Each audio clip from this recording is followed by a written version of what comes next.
Depuis que Harry a ouvert les vannes des confidences, le prince de 38 ans ne semble plus pouvoir s'arrêter.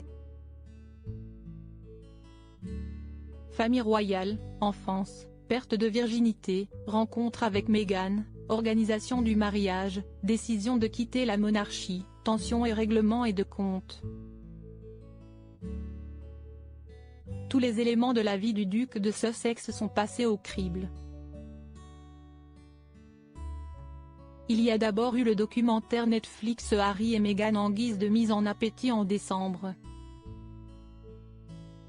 Ce mois de janvier voit le plat principal arriver, Spare, le suppléant, en français, les mémoires du prince Harry.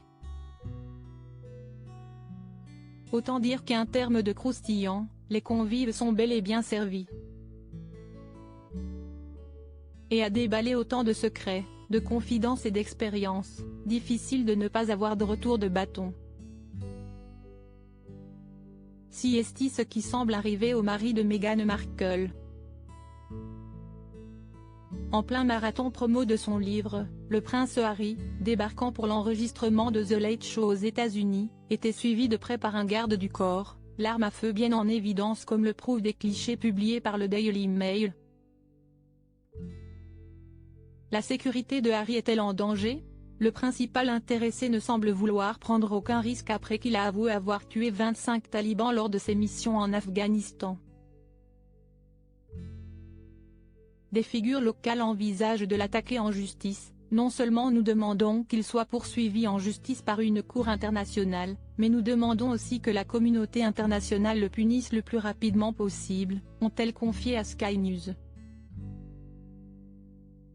Cela va définitivement avoir un impact sur les relations entre le Royaume-Uni et l'Afghanistan, parce que les gens ont conscience qu'un officier britannique appartenant à la famille royale, le prince Harry, a tué 25 martyrs afghans et a commis ces crimes.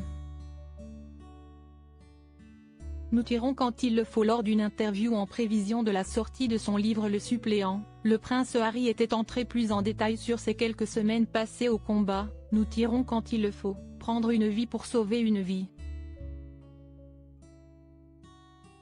Point. Il me paraissait essentiel de ne pas avoir peur de ce nombre.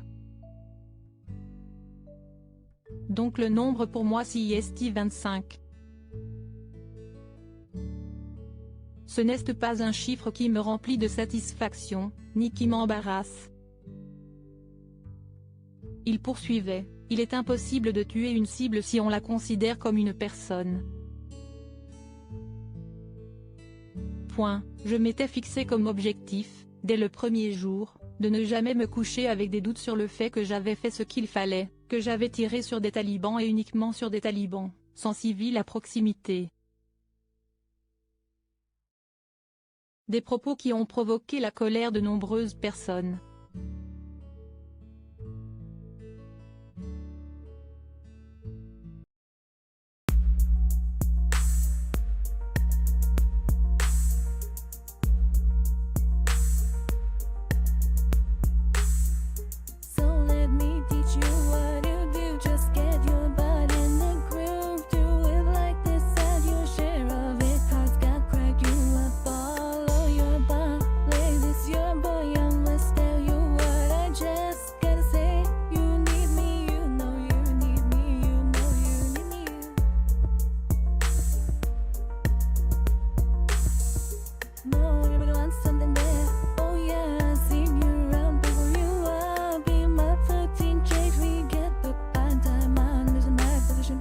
Yeah, you